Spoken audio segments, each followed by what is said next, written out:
What does one say to an ancient Nephilim ghost? I suppose you start with... Chill out, dickwad. Hello, my friend. Stay a while and listen. What's going on YouTube? It's Filthy, and we're back with another Diablo 3 video. Today we're going to be talking about the fastest start for Season 34, which of these Haedrigs gifts is going to be the best. We're going to go through 2, 4 and 6-piece bonuses. We're going to talk about the supporting items that you might need to get a beginner build going. Now, we're not going to talk too much about the season theme. That is, of course, sanctified items and the Angelic Crucibles. We're really interested here about how we can get ourselves up to the level where we can start finding those items and gear into kind of an XP farm build, end game type setup. Before we do get going, as always guys, a thumbs up really does brighten my day. Now, of course, the fastest way to get yourself a 6-piece bonus and start crushing content in Diablo 3 Season 34 will be to use your Challenge Rift bag. So you beat the Challenge Rift on your seasonal character after season has started. You open it, inside you get your Death Breath, you can use that to train Haedrig, you get tons of gold, which you can use to train Haedrig, and you get tons of materials so that you can then go and run and do the magic rock to find your diamonds. Watch the video on that, I'll link it in the description. That allows you to unlock altars nodes 1 and 2. Items have got no level requirement. You slap on a load of 70 stuff, you upgrade something in the cube once you've got that, and you'll be kitted out with 70 stuff, and you'll of course blast your way there. Now, I think most people are going to want to save the Challenge Rift bag because I think from my testing, going from no Challenge Rift bag to full 6-piece on any of the 7 classes is going to be about 3 hours. I think if you're a skilled player, you practiced at it, you can do it in 2. I tend to find it pops out more about the 2.5 for me. The strategy for this is to make a Necromancer, complete the season journey where you basically have to do the entire seasonal journey checklist. You only have to get up to Torment 4. Then what you do is you make your character that you want to play. So let's say you want to make a wizard. Beat the season journey on Necro. Don't collect the bags on the Necro. Collect them on the wizard. Open them on the wizard. And you would get the Hydra set. And then you can power level yourself because you will be able to use those items as level 1 because we've unlocked level 2 of the altar. So nothing's got any level requirements. I'm hoping to get a full leveling guide video out with a full commentary before the season starts, so do look out for that. But what I'm getting at here is 1 to 70 should be a breeze. Do it on Necro, swap onto your class. So with that said, let's have a look at what the options are for opening these Haedrigs bags. So we'll do them in alphabetical order because that seems the fairest. Now I'm going to give you 3 classes that I think have got particularly strong starts, and the rest are all a little bit meh in terms of the suits that are on offer. The Barbarian starts us off. We're going to get the Savage set. So the 2-piece doubles the effectiveness of shouts. That's kind of nice. You get some decent shouts with some decent damage. You deal double damage to anything that is feared, frozen or stunned. That's okay for a 2-piece. Not too bad. 4-piece Frenzy reduces damage taken by 6%, and Frenzy lasts twice as long. Again, fairly decent. If you were playing a Barb and you wanted to collect the 2 and 4-piece and then try and do your GR20 that way, and not do the Necro trick, this is okay. Frenzy lasting twice as long is fine. Doing a bit more damage on the shouts is fine. You might struggle a little bit with it, just because it's not a terrible amount of power on the 2 and 4-piece. It might be better to go and get the Legacy of Dreams gem, do a couple of rifts, and actually just make yourself a little build with some legendaries. But once you get the 6-piece, Frenzy deals 2,000 per stack. Now, the main supporting items for this are fairly easy to find. So we've got ourselves a Bastion's Revered 2-handed mighty weapon. Not a ton of 2-handed mighty weapons in the pool, just keep upgrading these at Haedrigs, and this will allow Frenzy to stack up to 10 times, which means that you get a load more damage and all those types of things. It also splits damage within 15 yards. 1-handed mighty weapon at Oathkeeper, primary attacks do 50% faster and 200% increased damage. Again, not that many 1-handed legendary mighty weapons in the pool, so not too bad to pick up. Always make yourself a level 1 Barb and roll Blood Shards and a Band of Might on a new character because there's very few rings in the loot pool at level 1. Extract it into the cube, it'll work perfectly as if it was like a level 71. That's going to be great for toughness, so you won't be dying as a Barb if you get yourself a Band of Might. We also want the Undisputed Champion. Frenzy gets 400% damage increase and does all the runes. Bit of a pain in the arse to get this. Legendary Mighty Belts, there's lots of belts and mighty belts in the pool if you're doing it Bloodshard way, so you might well have to move on to upgrades. So I'd be starting off, I think, with the Bastion's Revered would be the first upgrade I'd target, then I'd do the Oathkeeper, then I'd do the Undisputed Champion. For my shards, I'm rolling them on the Band of Might level 1 Barb, and then after that I'm pumping them probably into belts in the hope that I get lucky and get the Undisputed Champion. Of course, there's tons of other stuff that will make a Frenzy Barb much more powerful, much more functional, but I think that's kind of like the starting stuff. I think Barb is a little bit meh, to be honest. Frenzy is quite a popular build in the community. I prefer my AoE screen clearers, but that is the Barb. Moving on to the Crusader, I think this is going to be a pretty popular choice. So again, we'll go through the 2 and 4 and 6-piece bonuses. 2 and 4 are going to be only relevant if you're not doing the Necro trick. 2-piece bonus, attacking with Fist of Heavens empowers you, building up your Heaven's Fury damage, 125%, stacks up to 3 times. Decent amount of damage here. You're probably going to be a little short for resource and stuff like that, but it does actually have a bit of punch on the 2-piece, which is nice. 4-piece hitting with Fist of Heavens returns Wrath, which is nice, helps out with that resource issue, and you get up to 50% damage reduction. Again, not amazing. You could make yourself a Legacy of Dreams Hammers build, I think, pretty easily if you do struggle with the GR20 on the Crusader, but as I say, I strongly recommend doing Necro and then swapping, and then you can just basically have your 6 pieces from the get-go. 6-piece, increase the damage of Fist of Heavens and Heaven's Fury by 15,000%. Of course, we want to be using Fist of Heavens because we want to get the Vigilante belt, which is in the loot pool level 1, so this is a very easy item to get and go in the cube. When you steed charge, Fist of the Heavens comes down and deals increased damage, so pretty much straight out the gate, straight off the bat, you can have a 6-piece Aegis of Valor set. It's going to be quite easy to get the belts. There is also, of course, gold wrap at the very least in loot pool 1, so it's not going to be instant, but it will be very, very quick, and then you'll be able to pony about and kill stuff. Now, you're also going to want a Dark Light, which is a one-handed legendary flail. Fist of Heavens casts twice and does 1000% more damage. You also then want to put the Norvald set together, so 2-handed flail and also the corresponding Crusader shield. What this will do is it will reset the cooldown on steed charge as you kill stuff and give you extra damage whilst you're on steed charge. So there's all this build functions quite well together because you hop on the horse, you blast stuff, it reduces the cooldown, and the Vigilante belt works kind of like that. You also want a Cassette's Cord of Righteousness. Fist of Heavens, we don't care about the Wrath cost because we're going to try and not automatically cast it ourselves, and it gets like a 170% damage modifier. In terms of how to set this up, I would go for the Vigilante belt first, of course, on a level 1 Crusader, so that should be boxed off. I'm probably spending the rest of my shards trying to go for the Cassette's Cord of Righteousness. Then I'm going to spend my shards on the shield, Crusader shield, trying to get the Shield of the Steed. In terms of my upgrades, I'm going to target the Dark Light first, so I'm going to go one-handed flail and upgrade those in the cube until I get this. Once I've got this, I'm going to move on to two-handed flails. Once I've got the flail of the charge, I would then start upgrading Crusader shields or belts, depending on if I was missing either of these two items. Quite cheap to put this together, to be honest, because you can do a decent amount of damage, I would imagine, with just the 6-piece and the Vigilante belt, and you'll be able to collect materials and go pretty quick. So I think this is going to be one of the better starts, is going to be the Crusader. Demon Hunter, Gears of Dreadlands, always a fantastic set to get. So again, let's go through the 2 and 4-piece bonus, just in case we're not necroing this. On the 2-piece, we get 4 seconds of momentum when we attack with the primary skill, up to 20 seconds duration. Duration decays. Primary skills do 10% damage for each momentum stack. So we get a decent amount of damage on the 2-piece. Not amazing, but it is okay.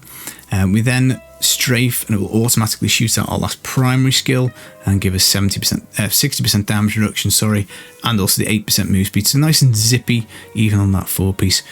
Again, assuming we go Necro route, you can have this 27,500% increased damage, which obviously is just amazing, and you can strafe, and it starts working immediately. Out the box, 6-piece Gears of Dreadlands just functions on its own. Everything else just makes it better. So we can spend shards on the Hunter's Wrath belt, which is 30% increased primary attack speed and 200% increased damage. I would probably be looking to pick up the Series Satchel first, though. Hungering Arrow is guaranteed to pierce and does 600% extra damage, which is pretty nice. The great thing about the Gears of Dreadlands is you don't really need much to get it going. Depth Digger Pants would of course help, 100% additional damage to the primary skills, but it's not like amazing. It's not like 10xing the damage or anything. So you can kind of just basically pump it all into getting the Siri Satchel, and just go for that, and go for the Hunter's Wrath Belt, and just target all your blood shards and all of your upgrades going into those to get them. And Depth Diggers again is fairly cheap to pick up, so shards or upgrades. I've stuck Rasps of Clarity on here because, again, you can make a level 1 Demon Hunter. You can stick this in the cube for 50% damage reduction, so they could go there before you get the Depth Diggers. And you can always wear a level 16 pair for that 15% damage reduction if you're struggling with the squish.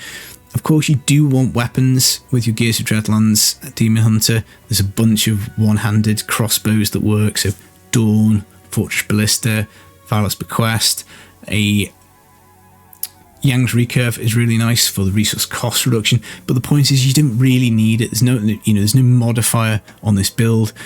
It's pretty much one of my go-to staples every season is to make a Gears of Dreadlands Demon Hunter because it's just so cheap to put together. It costs like almost nothing, and to get the 6-piece basically for 2 or 3 hours worth of work is just going to be phenomenal. Of course, this season we're going to move onto the Shadow build with the Sanctified Power. I think that is going to be utterly incredible for solo XP farm, so it's got a really big draw on the basis that I think this will be the best class to farm solo XP, but super cheap and very easy to play as well. Moving on to the Monk, we've got the Patterns of Justice, so let's do 2 and 4-piece bonuses. Sweeping Wind gains every rune, movement speed is increased for 5% for every stack of Sweeping. That's not brilliant. 4-piece Attack with Tempest Rush reduces your damage reduction, or gives you increased damage reduction, sorry.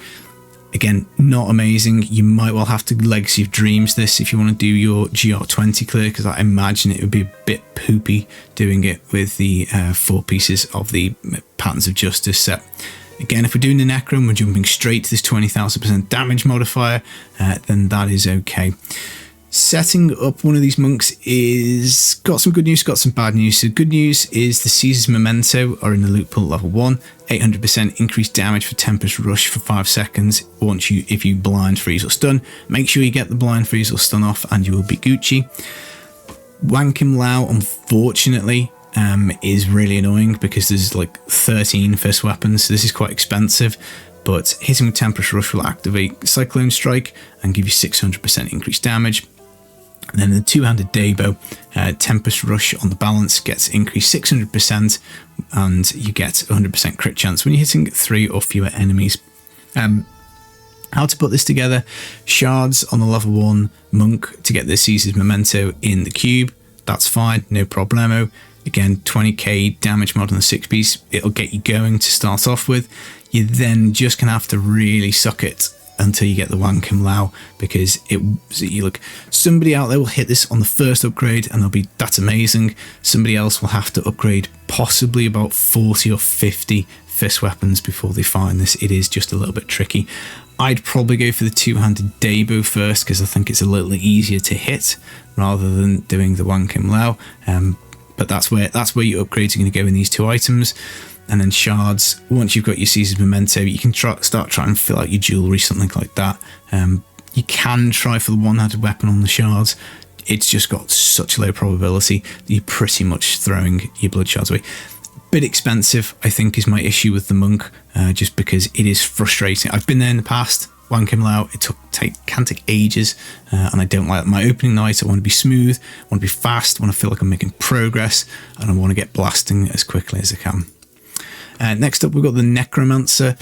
We're going to get the Bone Spear set. So again, I would really just ditch the 2 and 4 piece on this completely. So you want to be doing your season journey with the Necro just on Legacy of Dreams or bits that you find, because the 2-piece Simulacrums no longer take damage, gain all runes, and cooldown is refreshed when you die. Pretty useless.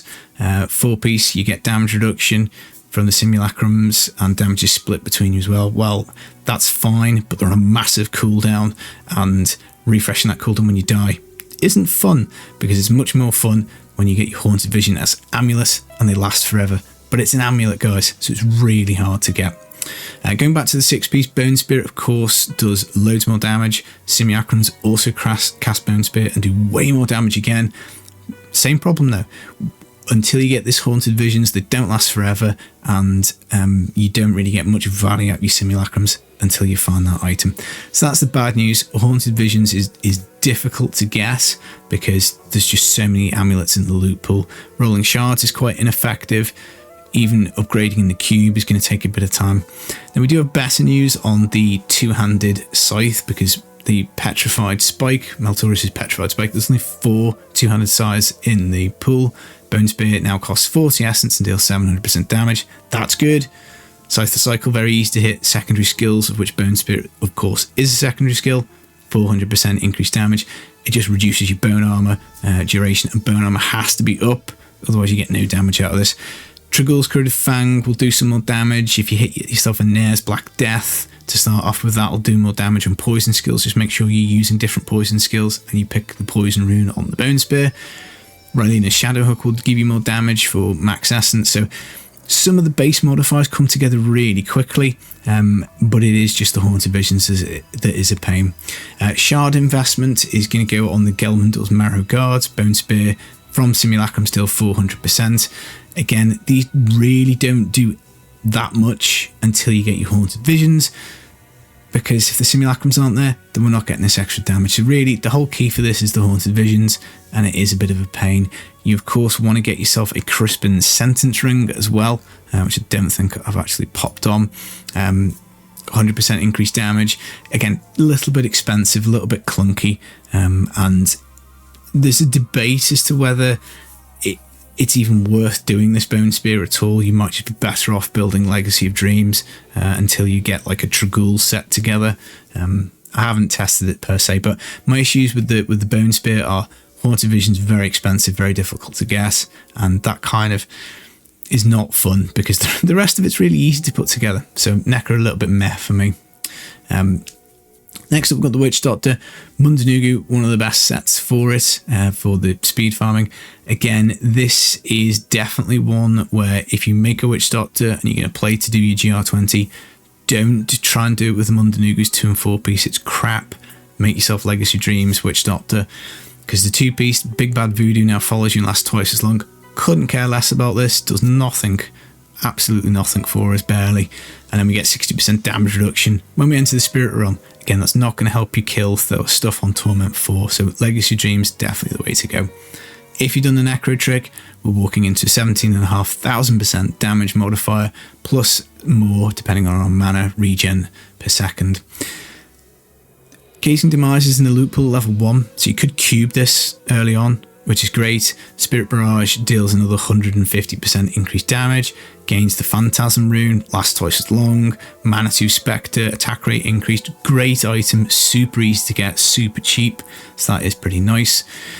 Essentially, you do want the Barber, so Spirit Barrage doing a huge amount more damage, and then instead of it dealing direct damage, it now accumulates, and then kind of goes pop and blows up. Not too bad. Ceremonial Knives is not a massive amount. There are some other ones like Sacred Harvester, Vu's Juicer, which are helpful for Spirit Barrage, but the real kicker is going to be the Barber. And then you're also wanting Ring of Emptiness, so that when you put your Locust Swarm down, you get this extra 300% damage, basically, which is going to be pretty nice. Lacumba's Ornament, again, I've put on here, it's a common damage reduction item, fairly easy to get because braces are quite cheap to roll. So I think my strategy for doing a Witch Doctor would be shards into a level 1 Gazing Demise, stick that in the cube initially. We've got that other offhand as well now, the one that gives us extra damage after we Spirit Walk, so we could use that if we got a level 71 of those. I'm upgrading Ceremonial Knives like crazy, trying to get the Barber. And then once I've got that, I'm probably moving on to rings. So shards going on rings, upgrades going on rings.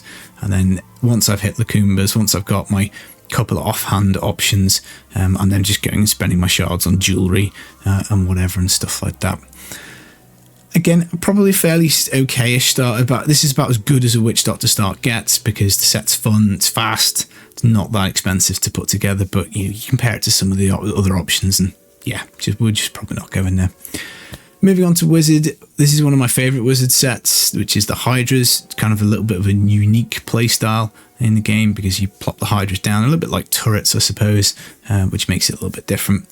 2-piece, we double the duration of Hydras, increase number of heads on multi-headed Hydras by 2. Not brilliant. It's not doing as much damage. 4-piece, damage taken reduced by 8% for each Hydra head. This is really tanky. You do get very, very tanky with the Hydras quite quickly because obviously the more heads, the more Hydras you get out, then that is nice. If you're not doing the Necro trick and you've got to rely on the 2 and 4-piece, you can get Winter Flurry in a loot pool at like level 1, I think. So this is a decent amount because you can then pop your Blizzard down and your Hydras get like a modifier, and it kind of synergizes with the 2 and 4-piece. So my point is you might not need to do a Legacy Dreams Wizard. If you just level a Wizard throughout, you might be able to do Torment 4 just by basically doing Winter Flurry plus the 2 and 4-piece. I wouldn't be massively confident on it, so I would have it in the back of my mind to go and do the Legacy of Dreams anyway. But again, assuming we do a Necro strategy, swap onto the Wizard, but we get the 4,000 Hydra increase. Now, there are some other supporting items. Serpent Sparker is the really big key one because we get 2 Hydras instead of 1, and they deal 300% increased damage, so obviously huge damage boost there.